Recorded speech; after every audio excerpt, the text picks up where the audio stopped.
नमस्कार साथियों, आप देख रहे हैं बिहार समाचार, जहां आपको मिलती है बिहार की दिन भर की ताजा और बड़ी खबरें। आज की पहली खबर, सम्राट कैबिनेट की पहली बैठक में 22 एजेंडों पर मुहर। बिहार में नई सरकार बनने के बाद बुधवार 22 अप्रैल को मुख्यमंत्री सम्राट चौधरी की पहली कैबिनेट बैठक हुई। 1 घंटे तक चली इस बैठक में 22 एजेंडों पर मुहर लगी। इनमें 1500 महिला पुलिसकर्मियों को स्कूटी और 3200 पुलिसकर्मियों को मोटरसाइकिल देने का फैसला लिया गया है। इसके लिए कुल 66.75 करोड़ रुपए की मंजूरी दी गई है। इसके अलावा 680 करोड़ रुपए की लागत से बाबा हरिहरनाथ मंदिर को काशी विश्वनाथ कॉरिडोर की तर्ज पर विकसित किया जाएगा। साथ ही मुंगेर के तारापुर में धार्मिक और पर्यटन सुविधाएं विकसित की जाएंगी, जिसके लिए 15 एकड़ जमीन पर्यटन विभाग को मुफ्त दी जाएगी।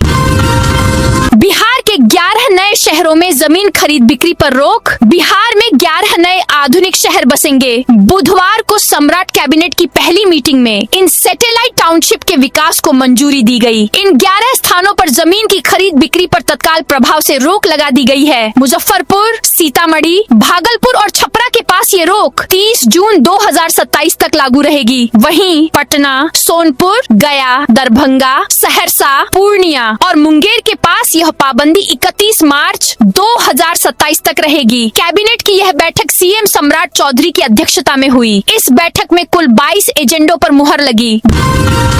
2390 करोड़ से बनेगा गया विष्णुपद मंदिर कॉरिडोर। मुख्यमंत्री सम्राट चौधरी की अध्यक्षता में बुधवार को मुख्य सचिवालय स्थित अधिवेशन कक्ष में विष्णुपद मंदिर कॉरिडोर परियोजना के क्रियान्वयन को लेकर समीक्षा बैठक हुई। इस मौके पर मुख्यमंत्री ने अधिकारियों को निर्देश दिया कि विष्णुपद मंदिर परिसर, फल्गु नदी के तटीय क्षेत्र एवं आसपास के इलाकों को इस प्रकार से विकसित करें कि मुख्य मंदिर तक पहुंचने में श्रद्धालुओं को कोई असुविधा न हो। बिहार में अब स्कूल कॉलेजों में गश्ती करेंगी 4700 पुलिस दीदी। मनचलों पर नकेल कसने के लिए सरकार ने पुलिस दीदी को सड़कों पर उतारने का फैसला किया है। महिला पुलिस कर्मियों के लिए 1500 स्कूटी और 3200 मोटरसाइकिलें खरीदी जाएंगी। पुलिस दीदी अब हर गली नुक्कड़ पर मौजूद रहेंगी। दिल्ली में सम्राट की हाई लेवल मीटिंग, सीएमओ के अफसर बदलेंगे। सीएम पद की शपथ लेने के 1 सप्ताह बाद सम्राट चौधरी की दिल्ली में प्रधानमंत्री नरेंद्र मोदी से मुलाकात हुई। उन्होंने पीएम को नई कैबिनेट का ब्लूप्रिंट दिया। हाई लेवल मीटिंग में तय किया गया कि सीएमओ से पूर्व सीएम नीतीश कुमार के करीबी अफसर हटाए जाएंगे। सम्राट 21 अप्रैल को पटना से दिल्ली गए थे। 22 अप्रैल को दोपहर 2 बजे पटना लौट आए। पहले दिन उन्होंने पीएम के अलावा पार्टी के राष्ट्रीय अध्यक्ष नितिन नवीन और बिहार प्रदेश प्रभारी विनोद तावड़े से मुलाकात की। मुजफ्फरपुर को मिलेगा एक नया केंद्रीय विद्यालय। मुजफ्फरपुर में शिक्षा व्यवस्था को मजबूत करने की दिशा में एक अहम कदम उठाते हुए मुसहरी पंचायत में केंद्रीय विद्यालय खोलने की तैयारी शुरू हो गई है। डीएम सुब्रत कुमार सेन की पहल पर इसके लिए करीब 5 एकड़ जमीन चिन्हित कर प्रस्ताव आगे भेज दिया गया है। इस निर्णय को जिले के शिक्षा क्षेत्र में बड़ी उपलब्धि माना जा रहा है। मौसम विभाग ने बिहार के 10 जिलों में आज हीट वेव का अलर्ट जारी किया है। इन जिलों में दिन के समय गर्म हवा चलेगी। अगले 3 दिन तक उत्तर पश्चिम, दक्षिण पश्चिम और दक्षिण मध्य बिहार के कई हिस्सों में अति कम पारा 40 डिग्री सेल्सियस से ऊपर या सामान्य से 4 डिग्री अधिक रहने की आशंका है। फिलहाल गर्मी से 7 दिन तक राहत की उम्मीद नहीं है। सम्राट के जनता दरबार में लगे जय श्री राम के नारे। मुख्यमंत्री सम्राट चौधरी गुरुवार को तीसरी बार जनता दरबार लगाकर लोगों की समस्याएं सुन रहे हैं। इस दौरान एक शख्स भगवा पहनकर उनसे मिलने पहुंचा। सीएम के नजदीक पहुंचते ही शख्स ने जय श्री राम के नारे लगाए। वहां मौजूद लोग भी नारे लगाने लगे। इस दौरान मुख्यमंत्री मुस्कुराते रहे। सीएम बनने के दूसरे दिन से ही सम्राट ने जनता दरबार लगाना शुरू कर दिया। इसमें वो लोगों की समस्याएं सुन रहे हैं और अफसरों को निर्देश दे रहे हैं। 12वीं में 95% से अधिक अंक लाने वाले बच्चों को मिलेगा टैबलेट। पूर्व मध्य रेल के महाप्रबंधक कार्यालय में आयोजित केंद्रीय कर्मचारी कल्याण कल्याण निधि CSBF की बैठक में रेल कर्मचारियों के हित में कई अहम और ऐतिहासिक निर्णय लिए गए। बैठक में कर्मचारियों के स्वास्थ्य, शिक्षा और सामाजिक सुरक्षा से जुड़े मुद्दों पर सहमति बनी। गंभीर बीमारियों जैसे कैंसर, किडनी और पैरालाइसिस के इलाज के लिए सहायता राशि 75,000 रुपए से बढ़ाकर 1.5 लाख रुपए करने का प्रस्ताव रेलवे बोर्ड और केंद्रीय वित्त मंत्री को भेजने का निर्णय लिया गया। वहीं 12वीं में 95% से अधिक अंक लाने वाले कर्मचारियों के बच्चों को टैबलेट देने का भी निर्णय हुआ। बिहार में 80+ बुजुर्गों को घर बैठे मिलेगी संपत्ति रजिस्ट्री की सुविधा। राज्य सरकार ने वृद्धजनों के लिए बड़ा निर्णय लेते हुए 80 वर्ष या उससे अधिक उम्र के लोगों को घर बैठे जमीन समेत अन्य निबंधन की सुविधा देने का फैसला किया है। यह निर्णय मुख्यमंत्री की अध्यक्षता में हुई कैबिनेट बैठक में लिया गया। इस सुविधा के तहत मद्य निषेध, उत्पाद एवं निबंधन विभाग मोबाइल रजिस्ट्रेशन यूनिट का गठन करेगा। विशेष वैन बुजुर्गों के घर जाकर बायोमेट्रिक सत्यापन के साथ दस्तावेज एकत्र करेगी और पूरी रजिस्ट्री प्रक्रिया वहीं पूरी करेगी। गया जी में गरजा बुलडोजर, रेलवे ने की बड़ी कार्रवाई। रेलवे सुरक्षा बल पोस्ट गया द्वारा अतिक्रमण के खिलाफ चलाए गए विशेष अभियान में बड़ी सफलता मिली है। गया जंक्शन के मार्शलिंग यार्ड कॉलोनी और इंस्पेक्टर कॉलोनी क्षेत्र में कार्रवाई करते हुए अवैध कब्जे हटाए गए। निरीक्षक प्रभारी बनारसी यादव के निर्देशन में RPF टीम ने सहायक उप निरीक्षक मृत्युंजय कुमार अकेला, प्रधान आरक्षी विवेकानंद शर्मा सहित अन्य जवानों के साथ अभियान चलाया। बिहार में कृषि फार्म की जमीन पर बनेंगे 11 नए टाउनशिप। बिहार प्रमुख शहरों के आसपास स्थित कृषि विभाग के फार्म हाउस की जमीन को सरकार नई विकसित होने वाली टाउनशिप के लिए अधिग्रहित करेगी। मुख्यमंत्री सम्राट चौधरी की अध्यक्षता में बुधवार को हुई पहली कैबिनेट की बैठक में इस प्रस्ताव पर मुहर लग गई। पहले चरण में इसके लिए कुल 239 राजकीय बीज गुणन प्रक्षेत्र में 22 राजकीय बीज गुणन प्रक्षेत्र की जमीन अधिग्रहण के लिए चिन्हित किया गया है। IGIMS में MBBS PG पेपर लीक जांच अटकी। पटना के इंदिरा गांधी आयुर्विज्ञान संस्थान में MBBS PG परीक्षाओं में कथित प्रश्न पत्र लीक और अनियमितताओं की जांच उधर में लटक गई है। इस मामले की जांच के लिए गठित 2 समितियों में से किसी ने भी अब तक अपनी रिपोर्ट नहीं सौंपी है, जिससे संस्थान की पारदर्शिता पर सवाल उठ रहे हैं। संस्थान ने आंतरिक जांच के लिए एक फैक्ट इन्वेस्टिगेशन कमेटी का गठन किया था, जिसे 14 अप्रैल तक अपनी रिपोर्ट सौंपनी थी। हालांकि समिति इस समय सीमा का पालन करने में विफल रही। दोनों समितियों को शुरुआत में 1 सप्ताह का समय दिया गया था। गया जी के 2 क्रिकेटरों का बिहार टीम में चयन। खेल विभाग के लिए गर्व की बात है कि जिले के 2 उभरते क्रिकेट खिलाड़ी निशांत कुमार निराला और अमन कुमार का चयन बिहार टीम में हुआ है। दोनों खिलाड़ी आगामी SGFI अंडर 17 राष्ट्रीय क्रिकेट प्रतियोगिता में बिहार का प्रतिनिधित्व करेंगे। यह प्रतियोगिता 26 अप्रैल से 1 मई 2026 तक तेलंगाना के महबूबनगर में आयोजित होगी। बिहार पंचायत चुनाव 2026 की तैयारी शुरू। बिहार में पंचायत आम निर्वाचन 2026 की तैयारियां तेज हो गई हैं। राज्य निर्वाचन आयोग ने इस संबंध में सभी जिला पदाधिकारियों को विशेष आदेश जारी कर आवश्यक दिशा निर्देश दिए हैं। इस बार पंचायत चुनाव से जुड़ी प्रक्रिया को डिजिटल माध्यम से पूरा किया जाएगा, जिससे पारदर्शिता बढ़ेगी, समय की बचत होगी और कामकाज अधिक व्यवस्थित तरीके से संपन्न होगा। मुंगेर में अवैध हथियारों की खरीद बिक्री। मुंगेर में अवैध हथियार कारोबार के खिलाफ पुलिस को बड़ी सफलता मिली है। बरियारपुर थाना पुलिस और जिला आसूचना इकाई की संयुक्त टीम ने गुप्त सूचना के आधार पर NH 80 पर कार्रवाई करते हुए 2 हथियार तस्करों को गिरफ्तार किया है। पुलिस ने इनके पास से 15 निर्मित पिस्टल, 30 मैगजीन और हथियार ढोने में इस्तेमाल एक पियाजियो मालवाहक ऑन्टो जब्त किया है। सहरसा एयरपोर्ट के टर्मिनल भवन निर्माण का टेंडर जारी। सहरसा एयरपोर्ट को अपग्रेड करने और टर्मिनल भवन बनाने का रास्ता साफ हो गया है। एयरपोर्ट अथॉरिटी ऑफ इंडिया ने इस एयरपोर्ट के सिविल वर्क के लिए टेंडर जारी कर दिया है। टेंडर जमा करने की अंतिम तिथि 8 जून है। 16 जून को टेंडर खुलेगा। यह एयरपोर्ट 35.14 करोड़ से बनेगा। टेंडर लेने वाली कंपनी को 15 महीने में काम पूरा करना होगा। प्री फैब्रिकेटेड स्टील टर्मिनल भवन का निर्माण करना है। इसके अलावा ATC tower, fire fire station और अन्य निर्माण करना है। जो कहा वो किया। पटना में लगे नीतीश के पोस्टर। पटना की सड़कों पर इन दिनों पूर्व मुख्यमंत्री नीतीश कुमार के समर्थन में लगाए गए पोस्टर सियासी चर्चा का केंद्र बने हुए हैं। इन पोस्टरों में बिहार में पिछले 2 दशकों के दौरान हुए विकास कार्यों को दर्शाया गया है। खास तौर पर महिलाओं के उत्थान, सुरक्षा, शिक्षा और रोजगार से जुड़ी योजनाओं को प्रमुखता दी गई है। पोस्टरों पर बड़े अक्षरों में लिखा है, जो कहा वो किया, जिसके जरिए नीतीश कुमार के कार्यकाल की उपलब्धियों को जनता तक पहुंचाने की कोशिश की जा रही है। जदयू की नई राष्ट्रीय कार्यकारिणी की सूची जारी। जनता दल यूनाइटेड ने अपनी नई राष्ट्रीय कार्यकारिणी की सूची जारी कर दी है। इस लिस्ट में कई अहम बदलाव किए गए हैं, जिससे पार्टी के अंदर नए समीकरण बनने के संकेत मिल रहे हैं। सबसे ज्यादा चर्चा नीतीश कुमार के बेटे निशांत कुमार को लेकर हो रही है। नई सूची में निशांत कुमार का नाम शामिल नहीं है। इसका मतलब है कि फिलहाल उन्हें पार्टी संगठन में कोई पद नहीं दिया गया है। हालांकि वे पिछले कुछ समय से लगातार एक्टिव नजर आ रहे हैं, जिससे माना जा रहा है कि भविष्य में उन्हें बड़ी जिम्मेदारी मिल सकती है। प्लास्टिक थैले में सामान बेचने वालों की खैर नहीं। पर्यावरण संरक्षण और शहर को स्वच्छ बनाने की दिशा में बगहा नगर परिषद प्रशासन ने कड़ा रुख अख्तियार कर लिया है। जिला पदाधिकारी तरनजोत सिंह के निर्देश पर सिंगल यूज प्लास्टिक के खिलाफ शहर में व्यापक छापेमारी अभियान चलाया गया। इस कार्रवाई से स्थानीय दुकानदारों और व्यवसायियों के बीच हड़कंप की स्थिति बनी रही।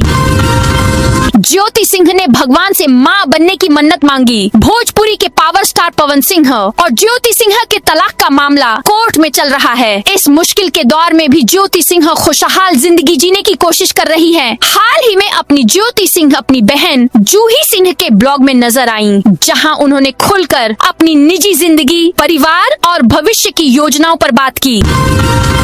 विभागाध्यक्ष प्राचार्यों को मिली जिम्मेदारी। पटना विवि में शैक्षणिक गुणवत्ता सुधार और प्रशासनिक कार्यों में पारदर्शिता लाने के लिए अहम निर्णय लिए गए। जयप्रकाश नारायण अनुषद भवन में कुलपति प्रोफेसर अजय कुमार सिंह की अध्यक्षता में आयोजित बैठक में विश्वविद्यालय के सभी विभागाध्यक्षों और संबद्ध महाविद्यालयों के प्राचार्यों को स्पष्ट निर्देश दिया गया कि वे अपने अपने स्तर पर निर्णय लेते हुए शैक्षणिक एवं प्रशासनिक कार्यों का समयबद्ध निष्पादन सुनिश्चित करें।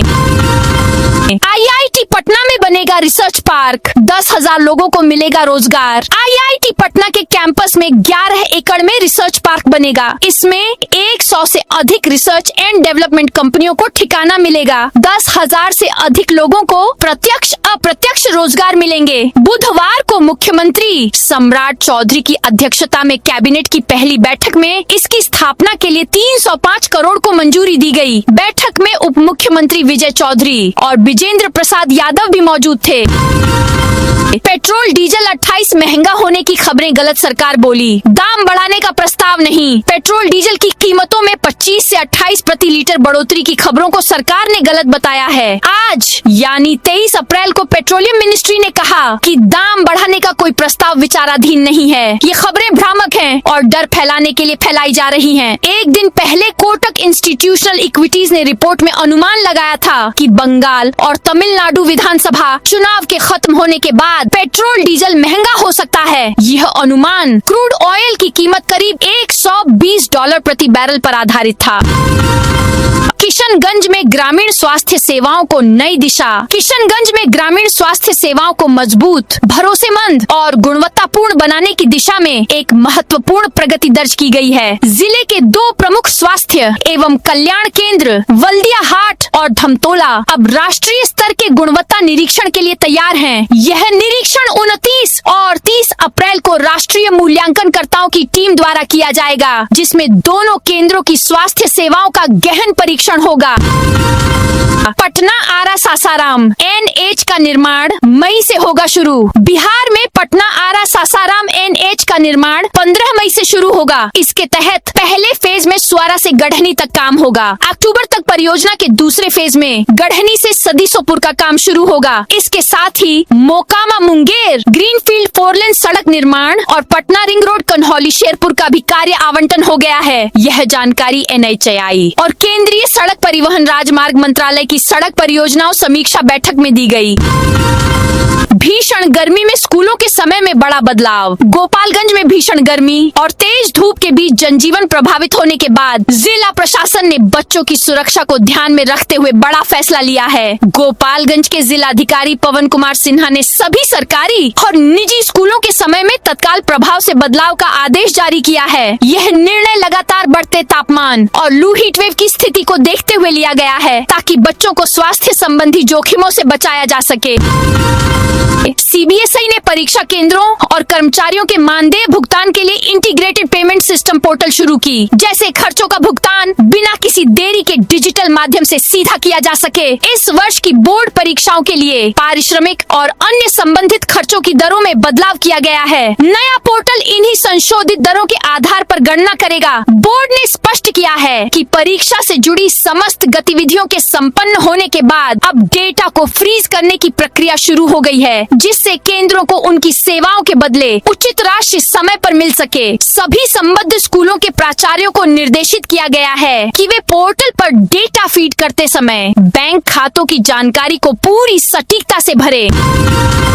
हरिहर नाथ मंदिर चमकेगा, कॉरिडोर बनेगा। सारण के सोनपुर स्थित ऐतिहासिक बाबा हरिहर नाथ मंदिर को बेहद भव्य बनाया जाएगा। इसे वाराणसी के प्रसिद्ध काशी विश्वनाथ कॉरिडोर की तर्ज पर विकसित किया जाएगा। कैबिनेट ने इस बड़े और भव्य प्रोजेक्ट के लिए 680 करोड़ रुपए मंजूर किए हैं।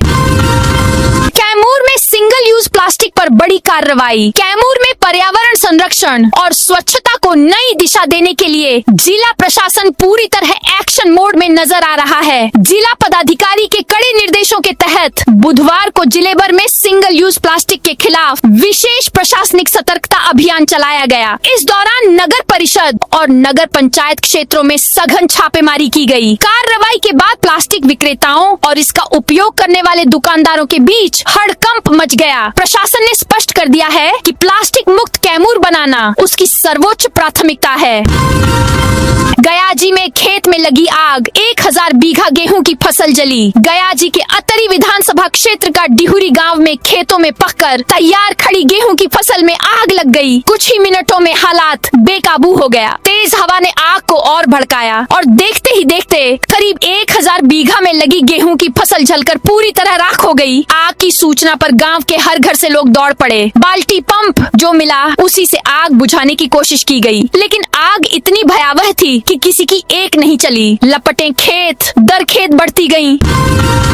क्लासरूम में थैलियों में मिला मांस, प्रिंसिपल समेत 5 शिक्षक गिरफ्तार। रोहतास जिले के एक सरकारी स्कूल से सामने आई एक चौंकाने वाली घटना ने इलाके में हड़कंप मचा दिया है। स्कूल के एक कमरे में संदिग्ध मांस मिलने के बाद ग्रामीणों ने जमकर हंगामा किया। वहीं प्रशासन ने तुरंत कार्रवाई करते हुए जांच शुरू कर दी है। रामूडीह स्थित उत्क्रमित उर्दू मध्य विद्यालय में बुधवार सुबह उस वक्त अफरा तफरी मच गई जब एक क्लासरूम से तेज दुर्गंध आने लगी। बच्चों ने जब इसकी जानकारी अपने अभिभावकों को दी तो वे मौके पर पहुंचे। कमरे के एक कोने में काले रंग की 4 प्लास्टिक थैलियां रखी थीं, जिनमें करीब 7 किलो से ज्यादा मांस मिला। मोतिहारी में फर्जी पुलिस गैंग का खुलासा, 5 अरेस्ट। मोतिहारी पुलिस ने एक फर्जी पुलिस गैंग का खुलासा करते हुए गिरोह के 5 सदस्यों को अरेस्ट किया है। पुलिस ने इनके पास से 1,81,200 नकद, पुलिस लिखा हुआ 3 4 पहिया वाहन, वर्दी, लाठी, टोपी, नेम प्लेट समेत पुलिस कार्य में इस्तेमाल होने वाले कई सामान बरामद किए हैं। सदर DSP 2 जितेश पांडे ने बताया कि मुफस्सिल थाना में सफदर नामक व्यक्ति ने अपने अपहरण की झूठी शिकायत दर्ज कराई थी। इसी दौरान सैफुद्दीन द्वारा मारपीट का एक और आवेदन दिया गया। दोनों मामलों की जांच प्रशिक्षु DSP सह मुफस्सिल थाना अध्यक्ष कुमारी प्रियंका ने शुरू की, जिसमें फर्जी पुलिस गैंग का खुलासा हुआ। वृद्ध को नशीला रसगुल्ला खिलाकर 20 कट्टा जमीन रजिस्ट्री कराई। मधेपुरा के एक वृद्ध से जमीन माफियाओं ने रसगुल्ला में नशा खिलाकर पेंशन बढ़ाने के नाम पर 20 कट्टा जमीन रजिस्ट्री करवा लिया। मामला 7 जनवरी 2026 का है। मुरलीगंज वार्ड 2 निवासी 76 साल के जगदीश मुखिया 18 अप्रैल को सीएम के जनता दरबार में पहुंचकर अपनी समस्या रखी। आवेदन पर संज्ञान लेते हुए मुख्यमंत्री ने मामले की जांच के आदेश संबंधित अधिकारियों को दे दिए। पीड़ित ने आरोप लगाया कि 7 जनवरी 2026 को गांव के संजय मुखिया समेत कुछ अन्य लोग पेंशन बढ़ाने का लालच देकर उन्हें रसगुल्ला में नशा मिलाकर खिला दिया। इसके बाद उन्हें जिला मुख्यालय ले जाकर उनकी जमीन की रजिस्ट्री करा ली। सहरसा एयरपोर्ट के लिए टेंडर जारी, अपग्रेडेशन और नए बिल्डिंग के निर्माण का रास्ता साफ। बिहार के सहरसा जिले में जल्द ही लोगों के लिए हवाई सफर आसान होने वाला है। एयरपोर्ट अथॉरिटी ऑफ इंडिया ने सहरसा में मौजूदा एयरपोर्ट के अपग्रेडेशन और टर्मिनल भवन के निर्माण के लिए टेंडर जारी कर दिया है, जिससे भविष्य में लोगों की हवाई सफर संभव हो सकेगी। इसके लिए 35.14 करोड़ की स्वीकृति दी गई है।